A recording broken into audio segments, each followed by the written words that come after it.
Seja bem-vindo a mais um Relato Ayahuasca. Meu nome é Gleiber Félix e hoje, antes de começarmos, eu tenho uma dica sobre um documentário no Netflix que é Como Mudar a Sua Mente, que é baseado no livro do Michael Pollan. Esse documentário, ele fala sobre enteógenos e qual o poder desses enteógenos e como a ciência hoje está estudando esses enteógenos para cura de doenças mentais, como toque, depressão, ansiedade, traumas. É um documentário muito interessante que faz com que a gente tenha uma percepção melhor desses enteógenos e o quanto isso no futuro pode estar sendo usado como um tratamento. Para quem tiver mais interesse nesse assunto, dá uma observada nesse documentário, são 4 capítulos e espero que vocês gostem. E hoje nós temos Gabriel Bernardi e ele vai contar um pouco da experiência dele que ele teve com as medicinas sagradas e o quanto isso mudou na vida dele e o quanto fortificou ele para momentos tão dolorosos na vida dele. Gratidão a todos, espero que vocês gostem. Tudo bom, Gabriel? Tudo ótimo, e contigo? Graças a Deus, tudo bem. Então tá bom. Tá tudo bonitão aí, fone de ouvido, tudo preparado? Tô, né? É onde a gente faz a reunião o dia inteiro de trabalho, é onde vai acontecer essa conversa também.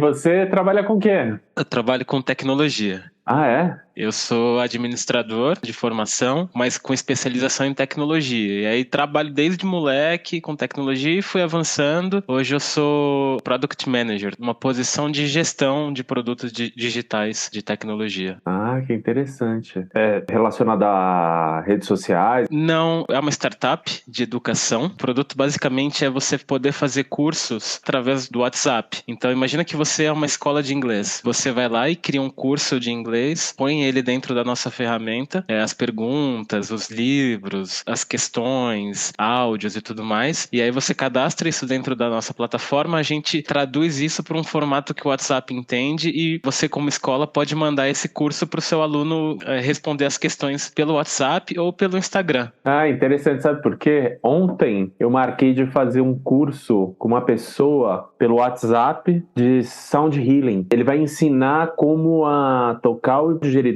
como uma ferramenta de cura. Olha que show. E ele faz isso pelo WhatsApp, te enviando material por lá. Exatamente, exatamente. Agora me diz uma coisa, conta um pouco da sua história, como você chegou até as medicinas sagradas, como é que foi a sua busca por esse conhecimento interior? Fala um pouco pra gente. Olha, falava isso pra minha terapeuta, desde que eu me lembro por gente, eu sinto isso aqui, eu sinto aquilo outro. Ela falou, tá, mas em algum momento isso aconteceu. Então assim, desde que eu me lembro como gente, eu sempre fui muito curioso pelo mundo espiritual e sempre fui uma pessoa que quis entender com mais profundidade esse tipo de coisa. Tinha então essa sede de entender, de ter mais conhecimento, de entrar em contato com o divino, mas com algo que se conectasse a mim de fato. E aí eu vinha esporadicamente tentando alguma coisa. Então, sou católico, batizado, então meu primeiro contato com a espiritualidade foi na Igreja Católica. Se voltar lá atrás, com mais profundidade na época do catecismo, da catequese e tudo mais. Eu estudei em escola católica, diretora da escola era uma freira e tudo mais. O primeiro passo foi lá. Mas ainda assim, e até pego com base na catequese, nunca foi algo que me brilhou os olhos. A gente lia os livros, aprendi a fazer a missa e tudo mais, mas nunca foi, nossa, assim, é isso aqui, agora eu entendi um pouco mais, sabe? Nunca entrei em contato com o divino de fato. Então, ao longo da minha vida, eu ia experimentando algumas coisas. Teve uma época que eu comecei a frequentar centro espírita, kardecista, que é uma religião que eu me identifico muito hoje, até mais do que a própria religião católica. Depois eu frequentei um pouco de Umbanda. Então eu fui frequentando algum desses centros com um pouco mais de empatia, vamos dizer assim, com o espiritismo, mas ainda assim nada que eu falasse, uou, é isso aqui. E continuava nessa busca, mas no dia a dia, a vida vai consumindo a gente não consegue se dedicar nela. Mas essa vontade sempre ali, assim, no fundo. E aí, pesquisando tal, surgiu o tema de ayahuasca. E aí eu comecei a consumir consumi muito. Tudo que tinha na internet eu comecei a consumir. Vídeo, texto, enfim, YouTube ajudou muito com isso, né? Tem muito material. Assisti entrevista de quem já consagrou e tudo mais. E aí começou a crescer uma vontade sobre isso. Só que eu tinha uma incógnita gigante. Um medo muito latente de perder o controle, né? Esse era o meu medo lá atrás. Putz, eu vou perder o controle e tudo mais. Hoje a gente sabe que é zero controle, né? A gente tem que se entregar de fato para ter a melhor experiência. Mas lá atrás, a cabeça era essa. Nossa, eu tenho muito medo de perder o controle. Eu nunca usei nada psicodélico, então eu não quero. Eu tinha um medo de viver essa experiência. Então ela foi sendo adiada, embora eu tinha muita curiosidade. Aí eu trabalhava numa empresa, trabalhava numa sala só com os desenvolvedores, eu e os desenvolvedores, e tinha uma outra sala que ficava o pessoal comercial lá. E aí eu fui fazer alguma coisa nessa sala, e aí tinha a Jaqueline, que trabalhava lá também, e a gente, né, conversando e tal, e ela puxou esse tema, e eu tava lá de pé no meio da sala. E ela falou, não, eu consagro, eu toco numa banda, o pessoal toca em algumas cerimônias e tal, e aí eu, opa, conheço uma pessoa que já consagrou. Já teve a experiência. Exato, né? Eu vinha pesquisando, mas não tinha mais nenhuma proximidade, e aí eu dei um passinho a mais ali na escada para chegar até o momento de consagrar ou de ter a experiência com a ayahuasca. Sabendo que a Jaque já tinha experiência com a ayahuasca, eu fiquei conversando com ela várias e várias vezes e tirando dúvida, e esse processo levou 1 ano, só de conversa e meio de convencimento eu comigo mesmo, até um dia que eu falei, não, eu vou. Aí ela falou, ah, então tá bom. Aí me passou o contato da Casa Rairá, da Cecília. Aí eu falei com a Cecília, assim, numa segunda-feira, avisando que eu ia e tal. Ela falou, ah, tá bom, então eu vou te chamar mais pra frente, nessa semana, né? Eu chamei ela segunda-feira pra ir numa cerimônia que ia ser no sábado. Ela falou, tá bom, então ao longo dessa semana eu te chamo pra confirmar e pra você fazer a anamnese. Tinha que pagar, né? Tudo isso tem um custo e tudo mais. E aí a semana foi passando e o medo foi aumentando e eu ficava torcendo pra ela ter esquecido o meu número, né? Tomara que ela tenha me esquecido, eu vou fingir que não lembrei também e vamos deixar isso passar batido. Aí chegou na quinta-feira, a Cecília me mandou mensagem de noite, né? Meia-noite, 1 hora da manhã. Esse horário. Exatamente isso. Aí ela mandou. Aí eu falei, putz, agora de fato tá mais próximo do negócio, né? Ela falou, ó, então é isso, é sábado, tá horário, tal, custo, né? É esse aqui, é só você fazer a transferência, mas você tá confirmado e sábado a gente tá aqui. Falei, beleza. Como já era de noite, eu já tava na cama esse horário, já tava enrolando pra dormir. Aí eu falei, bom, amanhã de manhã eu faço o Pix. Acordei de manhã, lembrei, mas fiquei também enrolando e falei, quer saber, acho que eu não vou pagar não. Não vou pagar e não vou. Já tava desistindo, completamente muito movido pelo medo. E eu fui vendo isso cada vez mais nas vezes que eu tive experiência com a ayahuasca, que o medo, ele de fato paralisa a gente, isso é muito ruim pra tudo que a gente quer evoluir na vida. Então hoje, quando eu faço um retrospecto, eu vejo. Eu tava de fato paralisado pelo medo. E aí eu decidi não ir. E falei, não vou pagar e beleza, vou fingir que esqueci também. Eu tinha o meu cabeleireiro marcado pra cortar o cabelo, eu acho que tipo 5, 6 da tarde. E aí eu fui cortar o cabelo, esse horário. É o cara que eu corto o cabelo a minha vida inteira. E eu fui lá cortar o cabelo. Quando eu pisei dentro do salão de cabeleireiro, a primeira palavra que eu ouvi foi ayahuasca. Eles estavam falando sobre ayahuasca.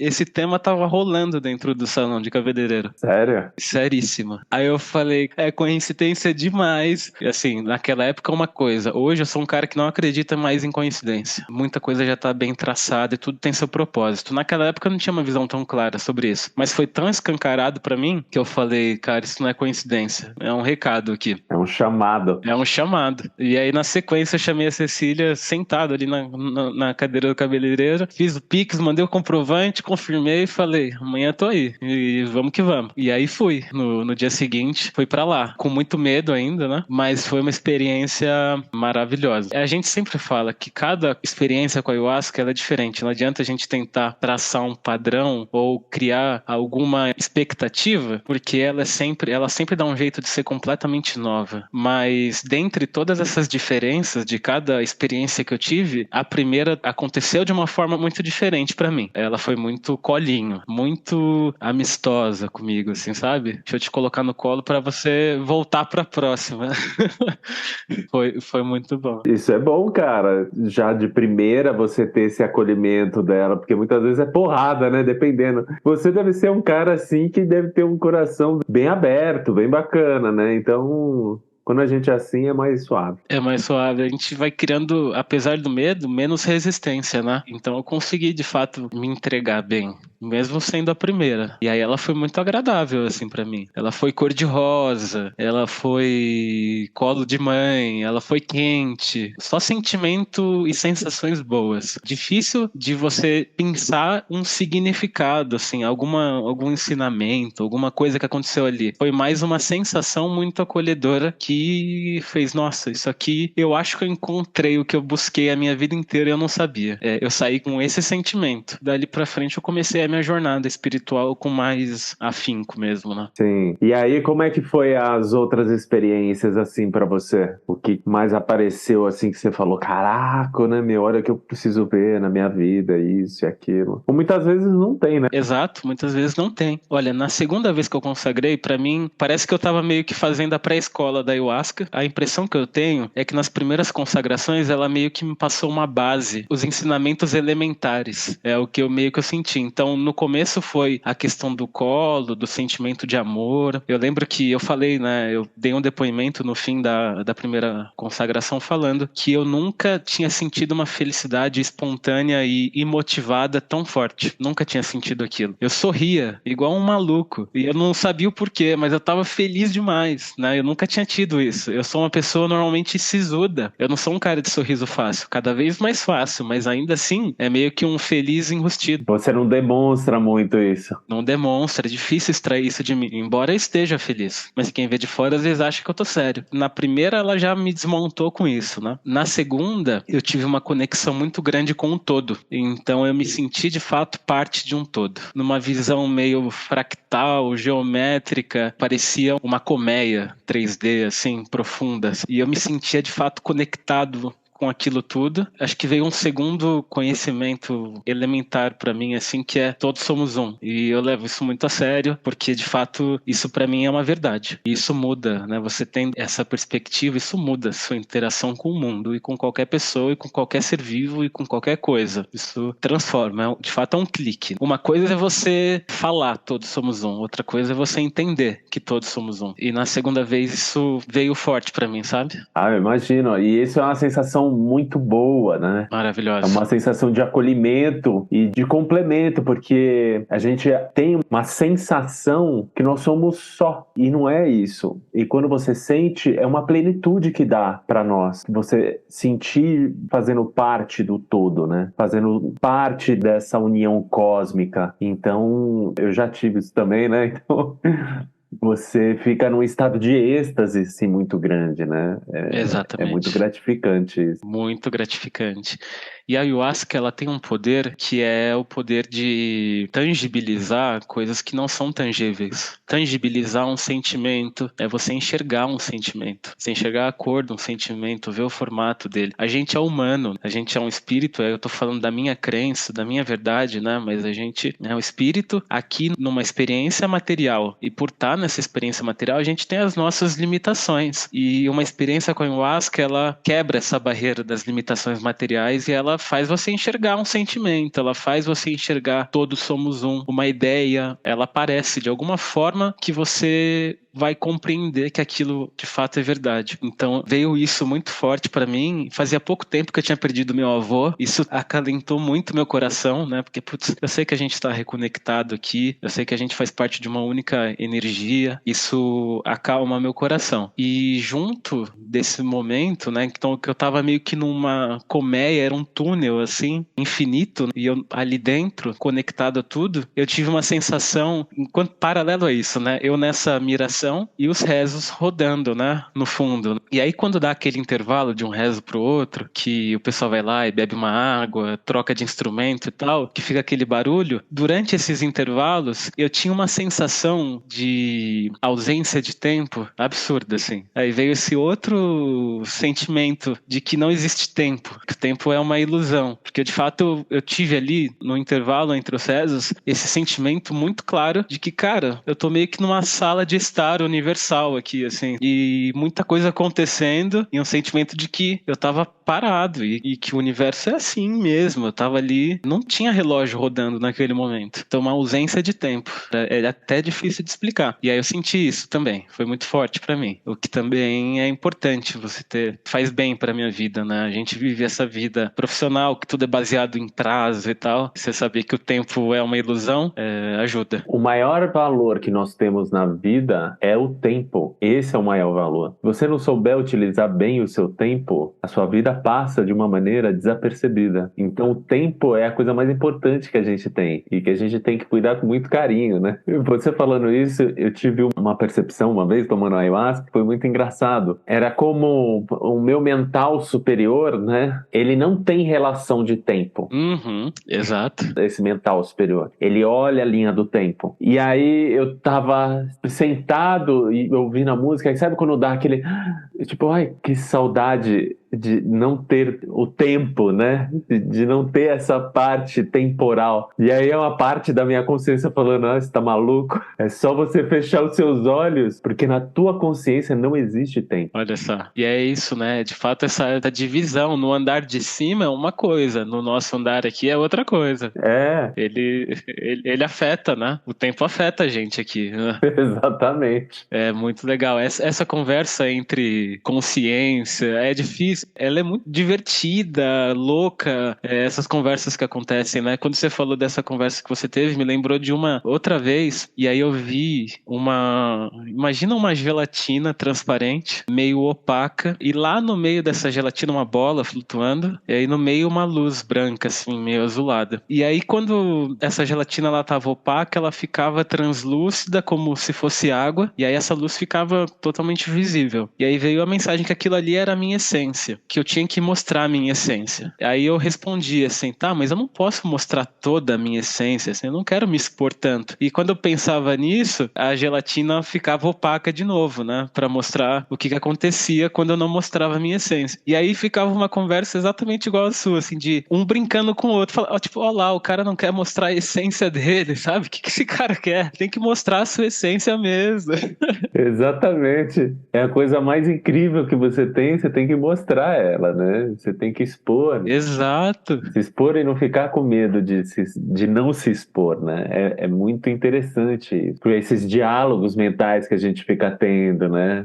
O tempo todo. É ali onde tá a coisa boa. Nossa, é. Esses diálogos. E muitas vezes você percebe que não é nem você, é outra pessoa que tá falando ali, né? Exato, você só capta, né? Exatamente. Mas é uma experiência mais legal, incrível que a outra, né? Tem uma questão da ayahuasca que pra mim é uma verdade absoluta, que é, por mais difícil que sejam os processos que a gente passa, o fim é sempre muito positivo. Eu nunca tive um fim que eu saí cabisbaixo depois de uma cerimônia. Eu sempre saio muito bem. É o que também me ajuda quando eu tô passando por processos mais difíceis. E já passei por processos mais difíceis, já tive visões muito claras e feias sobre a máquina do capitalismo acontecendo na minha frente, assim, e como o ser humano se corrompe pelo dinheiro, e como toda engrenagem acontece e como ela tende a desviar a gente do que é pra gente estar atento. E aí eu via, assim, do nosso propósito, né? E eu via aquilo acontecendo, eu via meio que as engrenagens mesmo rodando, aquela imagem do porco capitalista, sabe? Tipo George Orwell, esqueci o nome do livro, A Revolução dos Bichos, que tem aquele porco lá. Eu via aquela imagem mesmo, né? Empanturrado de dinheiro e como a gente ia se transformando naquilo, caso a gente ficasse desatento. Eu via como a questão do marketing mudou minha cabeça na visão do marketing, por exemplo. Porque se você parar, né, quando você estuda marketing, você estuda muito psicologia, né, para entender como a mente funciona e usar a mente do ser humano contra ele mesmo, né? Então, quando você para pensar, por exemplo, por que o McDonald's é vermelho e amarelo? É, porque um traz excitação e o outro traz fome. Fome, exato. E aí, nessas mirações, assim, me via muito isso, de lá atrás, quando a gente era selvagem, essas cores tinham os mesmos significados, mas por outros motivos. O vermelho do fogo, o amarelo de algum animal e alguma coisa, enfim. E isso é transportado até os dias de hoje. Isso está meio que no nosso DNA, no nosso ID, né? No nosso sistema... No sistema operacional. O sistema operacional. É. E isso é transportado para hoje. Quando você aprende e entende que o ser humano funciona dessa forma. E aí você constrói uma empresa e usa desses instintos contra nós mesmos, isso é uma trapaça muito triste. Com certeza. Então é meio que você, né, na linguagem de quem joga e tal, é cheatar, né? Usar um cheat, uma trapaça. Cara, isso é muito triste, isso me veio muito nas mirações. É um conhecimento que não deveria ser utilizado contra nós. E hoje ele é utilizado contra nós. A psicologia das cores é utilizada contra nós. Você encontra livros, e normalmente são os mais vendidos, que são livros que ensinam a você manipular as outras pessoas, como convencer o outro, como ser amigo de todo mundo. E aí você vai ler esses livros, e são livros de manipulação, não tem nada orgânico ali. O que eu quero dizer como manipulação? São, né, meio que o código do ser humano descrito ali, para que você aprenda a usar trapaças e conseguir as coisas que você quer e manipular. E durante essas mirações isso vinha muito para mim. Então, o resultado disso, né, a ayahuasca dá um jeito de mostrar isso e mostrar o quão feio é. O resultado disso foi eu cada vez ser mais orgânico e tentar e buscar isso, né, cada vez ser mais eu mesmo e acreditar que da forma como eu sou, as pessoas que vão se aproximar de mim e as pessoas com quem eu vou ter mais relação é porque é para si mesmo. Quem não der certo, paciência. Eu não tenho que ficar tentando trapacear para as coisas darem certo. Porque cada um a gente vai criando sinergia com quem a gente cria sinergia e ponto, né? Então isso veio muito. É muito interessante esse ponto que você está falando, porque hoje a gente vive muito isso do marketing. E as redes sociais, elas têm uma base muito forte nisso, de convencimento das pessoas. Hoje mesmo eu estava conversando com um amigo meu e a gente estava falando sobre política, e essa loucura que está sendo essa eleição, né? E você tem dois candidatos que são os candidatos, vamos dizer, preferenciais, e aí ele estava falando de uma chargezinha que mandaram para ele, né? E falava assim: aqui você tem uma pizza de bosta e um sorvete de merda e um sorvete de limão. Qual que você vai querer? Você vai querer o sorvete de limão. Vamos dizer assim, porra, na merda não dá, né, cara? Vamos no de limão. É azedo, mas vamos experimentar ele, né? Então seria uma analogia ali com Lula e Bolsonaro. Uhum. E aí ele falando assim, foi muito engraçado, que é um diálogo que eu já venho ouvindo há muito tempo, principalmente na internet, nas redes sociais, é que assim, se você for escolher um outro candidato que não seja o Bolsonaro, o Lula ganha. E aí ele falando, não, eu não quero que o Lula ganhe, então por isso que eu quero votar no Bolsonaro. Aí eu perguntei para ele, mas é isso que você quer? Ele, não gostaria de votar no Bolsonaro. Aí eu falei, mas o voto ele não é livre? Você não tem que votar em quem você acredita? Porque eu voto em quem eu acredito. E aí você percebe que essa manipulação da mídia convencendo a todos que são só esses, só que ninguém percebe o que existe por trás dessa máquina que faz só esses dois aparecerem, porque é todo um sistema de marketing e econômico aonde tanto o Lula quanto o Bolsonaro, se entrar, eles vão manter a mesma regra do jogo para grandes corporações, e as pessoas não entendem isso, né? Então você que percebe um pouco desse marketing, dessa lavagem cerebral que é feita a todo momento para o ser humano, a qualquer coisa que ele imbui a sua atenção. Exatamente. Quando você toma isso, como você tem essa expansão de consciência, você começa a olhar isso de outros olhos, né? Fala, aquilo ali não te pega tão rápido. Você dá uma paradinha, peraí, como é que é isso daí, né? Então você fica um pouco mais esperto naquilo que você tá vendo, aonde você tá vendo, aquilo que estão falando para você. Você faz um questionamento para você mesmo. Você não engole tudo de primeira. Totalmente. Totalmente. Você não engole tudo de primeira. E tem muito por conta, eu acredito, é um termo que o pessoal usa, que é o dilema das bolhas, né? Que é muito impulsionado pelas redes sociais. A gente mora em São Paulo, a gente já vive na bolha da bolha. Mas quando você vai para o nível micro disso tudo, a sua rede social é uma bolha, a minha rede social é outra bolha, e essa bolha é alimentada por ideias que eu acredito, que eu curto mais, que eu interajo mais. Ou seja,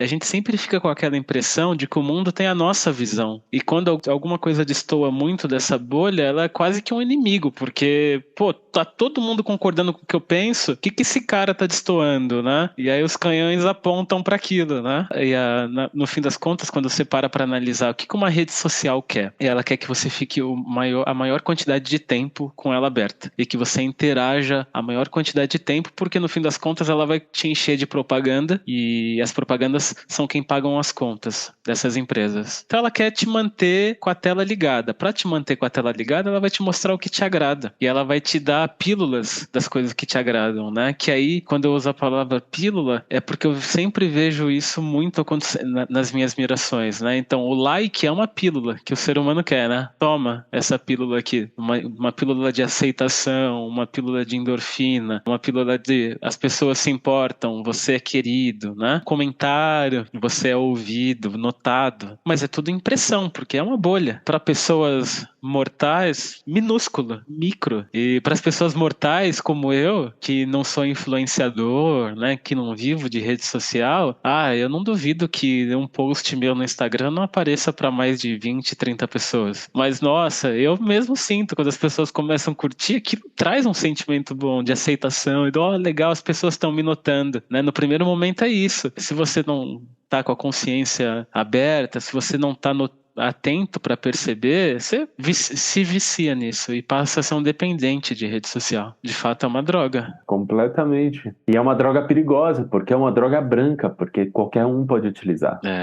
Até criança. E a gente acaba não percebendo, porque a gente tem coisas para fazer, né, na nossa vida. Pô, você chegou em casa, muitas vezes chega, vai lá, senta no sofá, pega, começa a ver a rede social. E aí quando você vai ver, você chegou às 8, já é 10 horas da noite, você tava ali, só passando o tempo, passando a tua vida. Quando, pô, você tinha que cozinhar para você tinha que fazer uma comida bacana para você se alimentar a sua família, ou você tinha que passar um tempo a mais conversando com a sua esposa, ou passando um tempo a mais com seu filho, brincando, tirando ele desse entretenimento e trazendo ele para você conhecendo um pouco ele e ele te conhecendo, criando essas relações e fortificando esse sentimento de amor que tem pai, filho, família. E a gente cai nessa armadilha. Exatamente. Então, parar e perceber isso, que esse é o grande lance da ayahuasca, ela te dá um time onde faz você observar. Todo mundo fala que a ayahuasca cura, que a ayahuasca faz isso. A ayahuasca, ela faz você enxergar. Cabe a nós fazer a escolha de mudança interna. Exatamente. Ela não cura nada, quem cura somos nós. Ela só mostra o que tá de errado. Exatamente isso.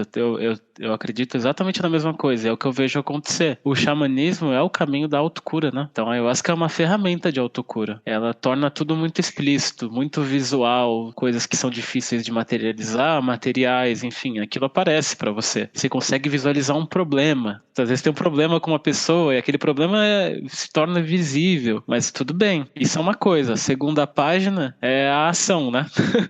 Porque se você não agir, meu amigo, nada muda. Nada muda. Não adianta. Como é que você quer mudança se você continua dando os mesmos passos? Exatamente. Né? Então a mudança ela tem que ser feita, senão não existe transformação. Não existe, não existe. E ela é incômoda. O ser humano é resistente à mudança e quanto mais velho mais resistente é. A gente não gosta de mudança. Eu sei disso. A gente não gosta. Mudar de escola quando você é criança já é difícil. Agora com 30, com 40 anos vai ficando cada vez mais difícil. Mas é o que a gente precisa fazer. Mudar um paradigma, meu Deus. Nossa senhora. Mas você tem que estar disposto a isso. E a ayahuasca ela te propicia isso, né? Puder fazer um parênteses aqui, pegando esse tema, depois que eu comecei a tomar ayahuasca, eu levei a minha esposa para tomar ayahuasca e ela tomou algumas vezes comigo e eu também levei meu pai. E meu pai tomou várias vezes comigo. E meu pai, acho que foi na segunda consagração dele, a segunda vez que ele tomou, depois a gente tava conversando e ele falando isso, né? Abre aspas, né? Gabriel, eu tenho um problema com a sua sua avó é de longa data que eu nunca entendi. Só que a gente sempre batia a cabeça por conta desse problema, que eu não sabia, ele só existia e atrapalhava a nossa relação. E hoje eu voltei 30 anos e eu visualizei esse problema, que era uma besteirinha que tinha acontecido entre eles, que 30 anos depois, né? Depois de um efeito de bola de neve, aquilo tinha virado um monstro. Você esquece ao longo da vida a origem dos problemas, mas você fica sofrendo os efeitos dele eternamente. E ele voltou e vai virando uma bola de neve. Então olha o que a ayahuasca fez, né? Levou ele 30 anos atrás, mostrou a origem daquele problema, mostrou a escala que aquilo tomou e deu a oportunidade dele sentar com a minha avó, né? Então meu pai foi, sentou com a mãe dele, conversou, tratou, relembraram desse probleminha pequeno e resolveram uma coisa. Olha que legal. Isso era um problema que durante 30 anos fez meu pai parar de cumprimentar minha avó com um beijo no rosto, porque tinha uma barreira que eles não entendiam, mas ele não conseguia e ela não conseguia. E poxa vida, é sua mãe, né? E hoje ela é velhinha e tal. E ela removeu, né? Ela identificou essa barreira, deu oportunidade, meu pai foi lá, colocou luz sobre isso junto com a minha avó e eles tiraram esse problema da frente. Então é isso, né? Uma coisa é você colocar luz sobre um problema que, como numa situação cotidiana, a gente não tem a capacidade cognitiva de enxergar, e o dois é a ação, né? Que aí só depende da gente mesmo, né? Essa tem que tomar, senão nada muda. Porque se ele tivesse ido para casa e tivesse esquecido desse fato, ele poderia estar encontrando com a mãe e aquilo tá passando por cima de novo. De novo. E acontece isso, né? E é a lei da inércia, né? A gente é resiliente, né? Acontece. Muito cabeçudo. Eu sou cabeçudo pra caraca. Muito. Somos dois.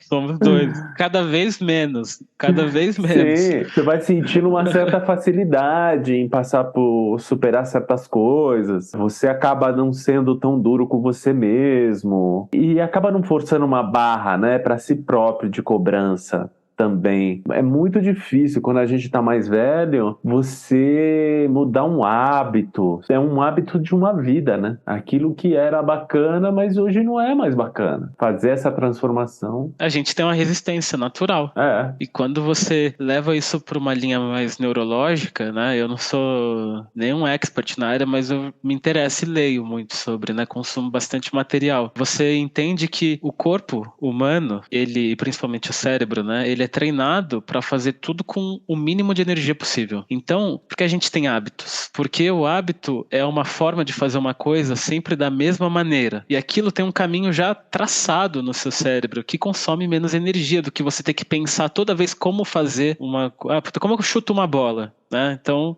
cria-se aquele atalho no cérebro e toda vez que você vai chutar uma bola, a energia corre sobre aquele atalho, porque é um pulso elétrico que está acontecendo ali que faz o seu pé chutar a bola. Se toda vez você tiver que entender como vai ser aquele chute e tudo mais, você perde esse atalho e você vai consumir mais energia. Então a gente vai criando hábitos e rotina e a gente tende a consumir menos energia para fazer o que a gente precisa fazer, né, normalmente no nosso dia a dia. A ayahuasca, em contrapartida, ela constrói novos caminhos, né, para os mesmos fins, caminhos ou meios diferentes. E aí são nesses meios diferentes para os mesmos fins que você descobre formas de fazer as mesmas coisas mais otimizadas. E aí isso se reflete na sua vida inteira, né? Como é que você se relaciona com as pessoas. Você pode se relacionar friamente ou você pode descobrir uma forma de demonstrar o seu sentimento. E demonstrar seu sentimento é se expor mais. E você torna tudo muito mais genuíno. Isso vai te transformando como um todo. É muito doido, assim. É muito doido. A gente vai exteriorizando certas coisas que, principalmente para o homem, que ele tem muita dificuldade disso, né? De exteriorizar certas emoções, porque como a gente foi ensinado que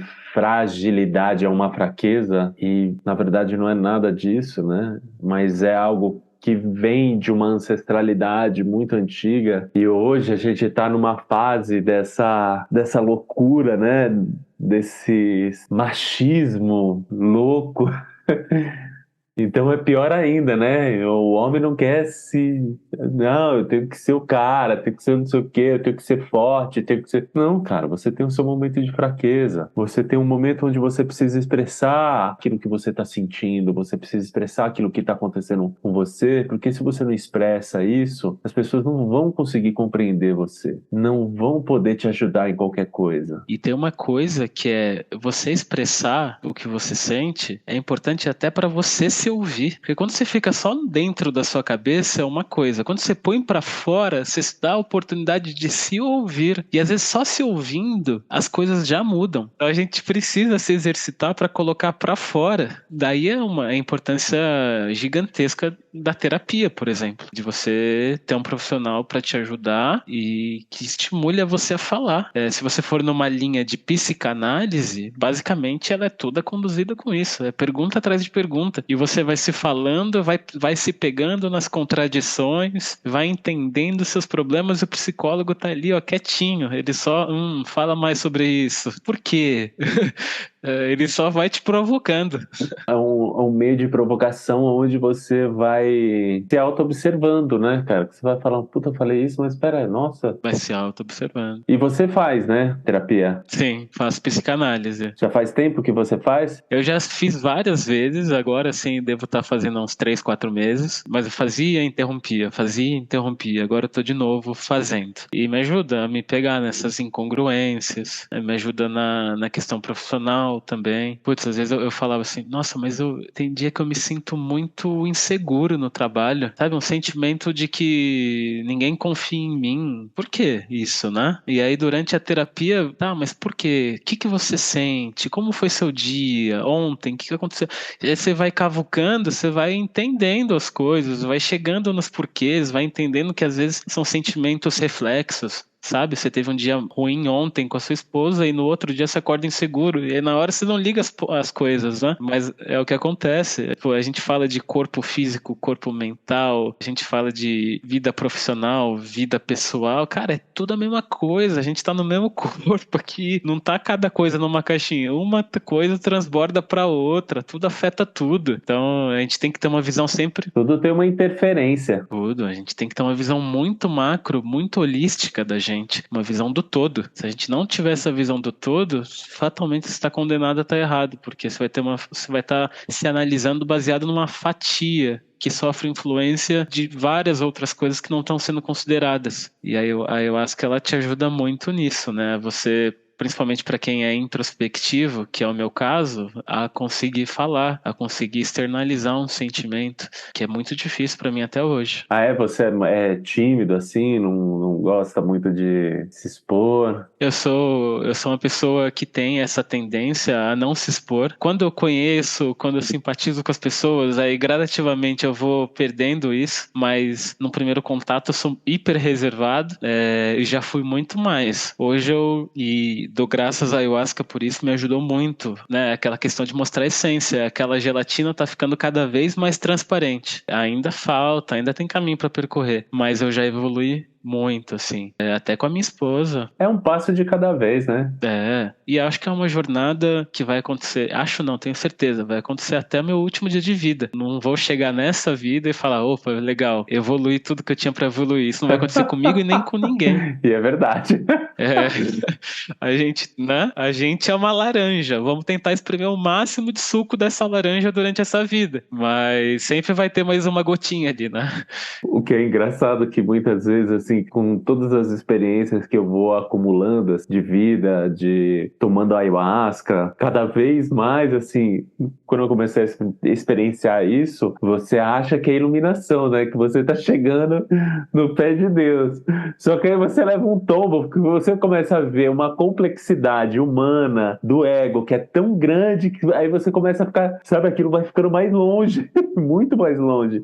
E você vai tendo uma compreensão assim tão mais profunda do seu ser, que aí você fala, nossa, meu, é muita coisa que eu tenho que trabalhar, é muita coisa que eu tenho que transformar dentro de mim, mas é isso, é um passo de cada vez que você tem que ir dando até você chegar um momento, depois de 1 milhão de vidas, que você chega alcança nirvana, né? Onde você tem um pleno domínio da sua consciência, do seu ego, aonde você consegue direcionar os teus pensamentos nas coisas mais maravilhosas da vida, né? É, exato. Tem uma coisa que, assim, a gente vai tentando chegar nisso, isso vai ficando cada vez mais distante, porque a gente vai notando que existem características humanas intrínsecas que não saem da frente. O ser humano tem as suas características, e isso é da natureza do ser humano. Se você pegar uma criança, que, cara, é pureza total, né? Ninguém ensinou a maldade para uma criança, mas se ela tá brincando, às vezes a criança tá aqui na gangorra, ela trouxe uma bola de futebol, deixou a bola do lado e tá brincando na gangorra. Aí vem uma outra criancinha e toca na bola dela. Ela para de fazer tudo. E ela, não, vem aqui que essa bola é minha. E elas brigam porque ela quer a bola de volta. Aquilo é né, um sentimento de ciúmes, né? De posse, de possessão por aquele brinquedo. Cara, mas é uma criança de 2 anos e ninguém ensinou isso pra ela. Esse é um sentimento intrínseco do ser humano. A gente pode colocar como defeito, ou seja, mas que tem que estar dentro do ser humano por algum motivo, né? Eu acredito muito que essa jornada material na Terra vem para ensinar ao nosso espírito várias coisas. E para ensinar várias coisas, a gente tem que criar alguns obstáculos, né? E esses sentimentos que são vistos como negativos do ser humano são postos propositalmente para isso. E é para a gente aprender a lidar. Tanto que, conforme você vai adquirindo mais consciência, vai ganhando mais sabedoria, não significa que, às vezes, o seu primeiro pensamento, aquele quase que instantâneo sobre alguma coisa, um julgamento, alguma coisa, vai deixar de acontecer. Ele talvez não deixe de acontecer, mas você consegue fazer a segunda rodada de pensamento, tirar aquilo da frente e entender que você falhou naquele julgamento, se corrigir e agir corretamente. Mas aquela primeira faísca inicial, às vezes é tipo de você julgar errado uma pessoa, de você subjulgar uma pessoa ou uma situação. É uma faísca muito rápida, que às vezes a gente não tem tempo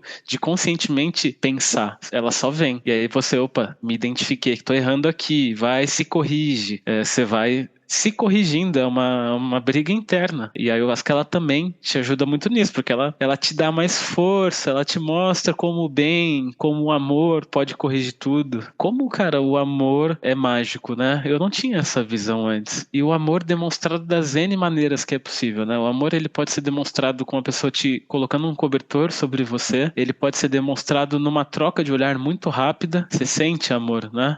2 olhares se cruzando. E aquilo transmuta tudo dentro de você, você muda o seu estado. E eu falo isso porque eu já tive momentos em que eu estava passando por processos difíceis durante a ayahuasca e cruzei com o olhar de alguém super doce, eu cruzei com o olhar da Cecília durante uma cerimônia e ela, cara, te oferece aquele abraço, aquele amor pelo olhar e você muda de estado e fica confortável e seguro numa troca de olhar. Cara, como dá para carregar tanta coisa naquilo? Então, de fato, o amor, ele é muito poderoso. A gente vai trazendo isso para nossa vida, né? Agindo cada vez mais pelo amor e isso transforma tudo ao nosso redor, né? Às vezes, né, é só essa questão da ótica. Aconteceu alguma coisa. Se você olhar com um certo olhar, você vai enxergar tudo de ruim. E se você olhar com outro olhar, você vai enxergar tudo de bom. Para o mesmo fato, né? Para a mesma coisa que aconteceu. Então, é adoçar esse olhar. Se for no instinto, na raiva e tudo mais, você vai tender a olhar tudo negativamente. E aí não pode estar acontecendo a melhor coisa do mundo que você não vai entender que ela está acontecendo, está na sua cara. A ayahuasca trabalha muito isso na gente, pelo menos em mim, trabalhou muito. Eu vinha, se você parar para pensar, assim, nos últimos 3 ou 4 meses, eu vinha numa jornada quase que cansativa de ayahuasca. Eu não sei porquê, mas eu estava consagrando praticamente toda semana consagrando. E às vezes eu me pegava no meio, assim, me questionando, por que eu estou fazendo isso? Sabe? Qual é o propósito disso tudo? E eu nunca tinha uma resposta muito clara. Mas eu sempre entrava nas cerimônias com um propósito muito claro de evoluir como pessoa, de melhorar como pessoa. E nesse meio tempo, a minha esposa estava grávida. Cara, eu quero ser um pai, né? De verdade, quero ser um bom pai, quero me preparar todas as armas possíveis que eu tenho ao meu dispor, com todas as ferramentas disponíveis, para me tornar a melhor pessoa que eu posso ser, para quando minha filha nasceu, eu de fato tá com consciência tranquila de que eu consegui evoluir o que eu deveria evoluir para receber, né, essa pessoa pessoa aqui, essa minha filha, e continuar essa jornada ainda. Então eu tava nesse intensivão de ayahuasca pelos últimos 4 meses. E aí, no meio desse processo todo, isso fazem 2, 3 semanas, a gente perdeu a minha filha. Minha esposa com 7 meses, e a gente descobriu que a nossa filha morreu. Tem como dizer de outra maneira. O que significa com 7 meses dentro da barriga que morreu? Significa que vai ter que acontecer um parto, como aconteceria um parto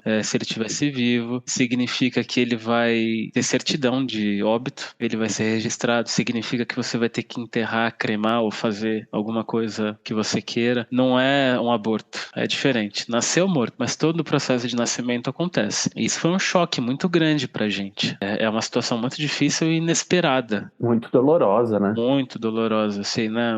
Se for usar no termo americano, eles falam do train wreck, né? Tipo, é um acidente de trem, né? Uma porrada de um trem que te pega, assim, muito violentamente e não tem como você se preparar. Isso aconteceu numa sexta-feira. A gente foi enterrar nossa filha na segunda-feira. Nesse meio tempo aconteceu o parto, a recuperação da minha esposa, todos os trâmites burocráticos desse processo até chegar no sepultamento na segunda-feira de manhã. Nesse momento eu entendi porque eu estava nesse intensivo de ayahuasca. Nesse momento eu entendi que eu estava me preparando para algo desse tipo e que todo o meu entendimento mudou, não deixou de ser difícil pra caramba, de pegar seu coração e torcer no meio e amassar. Muito difícil, mas interpretado de uma maneira completamente diferente. De uma maneira que, cara, se isso tivesse acontecido 2 anos atrás, eu ia ser o cara que tava, por que Deus fez isso comigo? Por que minha filha ia estar num mental terrível, vivendo o inferno na terra, dentro da minha cabeça? Eu tenho certeza que é o que ia estar acontecendo. E isso não aconteceu, porque não só a ayahuasca, mas a ayahuasca muito me fortaleceu e me trouxe muitos ensinamentos que me prepararam para tudo isso. E aí, cara, depois disso, eu de fato deixei de acreditar no acaso, completamente no acaso. Então, para mim hoje é muito claro, né? Isso é a minha crença, de que a Bia não veio aqui à toa e de que ela não foi embora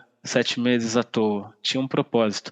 E eu e minha esposa, a gente vive esse propósito muito claro dentro da gente. A nossa relação se transformou, a gente se transformou como humano, como marido e mulher. Tudo mudou para melhor durante o período que a Bia teve com a gente. A Bia foi enterrada em cima do túmulo do meu avô, no dia do aniversário do meu avô. Tem 365 dias para isso acontecer. Ela foi enterrada em cima do meu avô no dia do aniversário do meu avô. Eu não acredito que é coincidência. Meu avô desencarnou faz menos de 2 anos. É muita coincidência para ser coincidência. Então são alguns recados, né, que a gente vai recebendo, que se você, e que a ayahuasca me ajudou a ficar atento a esse tipo de coisa, a pegar, a deixar minha intuição afiada, meu terceiro olho afiado, para captar esse tipo de coisa. Isso não passa batido, você não dá o valor, a devida importância, e não percebe que às vezes o universo está te mandando alguns recados. E ela ajudou muito nesse processo, né, e ajuda até hoje, né. Ajuda até hoje a gente a se tranquilizar. Minha esposa já consagrou, já teve boas mirações que também ajudaram ela nesse processo, né? Essa visão de todos somos um, né? De uma unidade, de que existe um depois, que aqui, quando a gente morre, na verdade a gente não está indo embora, a gente está voltando, né? Quando muda essa ótica, né? A morte deixa de ser a ida e passa a ser a volta, você passa a interpretar isso de uma outra maneira, você passa a ler a morte de uma outra maneira. A morte no Ocidente, ela é muito negativa. No Oriente, ela é interpretada de uma maneira completamente diferente. Se pegar no Japão, às vezes ela pode dizer, entre aspas, que ela é comemorada. E hoje eu estou muito mais alinhado com isso. É óbvio que não é difícil, é mudar da água para o vinho. Isso não acontece do dia para a noite, mas ao longo do tempo, você vai se tranquilizando quando você se lembra disso. E então a ayahuasca ajudou muito nesse processo, e esse intensivo que eu fiz meio que me preparou para esse momento. Oh, entendi. Você tem medo da morte hoje? Zero. E eu brinco com a minha esposa agora, que eu falo assim, agora, tipo, eu já não tinha antes, mas agora eu vou morrer feliz, porque, cara, eu quero ver minha filha. Então, sabe, vai ser muito doido quando eu estiver no leito da morte ali, e se minha esposa estiver viva, eu estiver indo antes dela, tô me despedindo de você, mas tô indo pra minha filha, tô indo pro meu avô, tô indo me integrar com essas pessoas que já foram. Então, isso absolutamente zero. Na ayahuasca a gente morre e renasce algumas vezes, então isso ajuda nesse processo, né? Exatamente, mas é isso mesmo. Então, Gabriel Bernardi, pô, foi muito bom conversar com você, irmão. Pô, que bom. você tem uma visão muito pura e bonita, assim, da ayahuasca. Pelo processo que você passou aí nas últimas semanas, esse trabalho interno, ele tá sendo muito positivo para você. É muito bonito da tua parte, né? Mas você tá aí, firme, forte, para uma próxima. Totalmente. Espero que todos os seus anseios de pai um dia sejam floridos. A gente tá na mesma torcida aqui, se preparando para a próxima tentativa.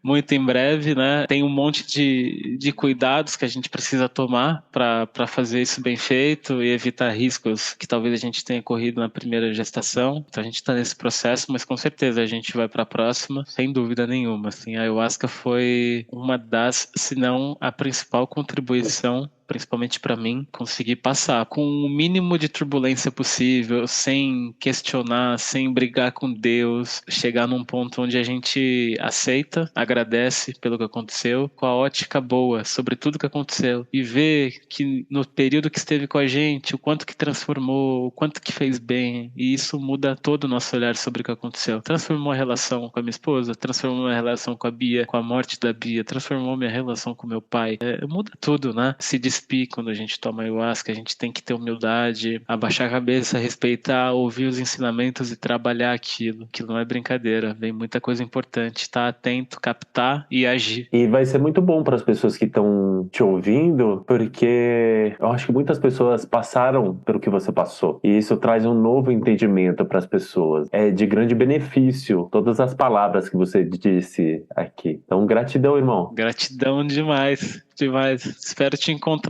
em breve. Pô, com certeza a gente vai se encontrar. Então tá bom.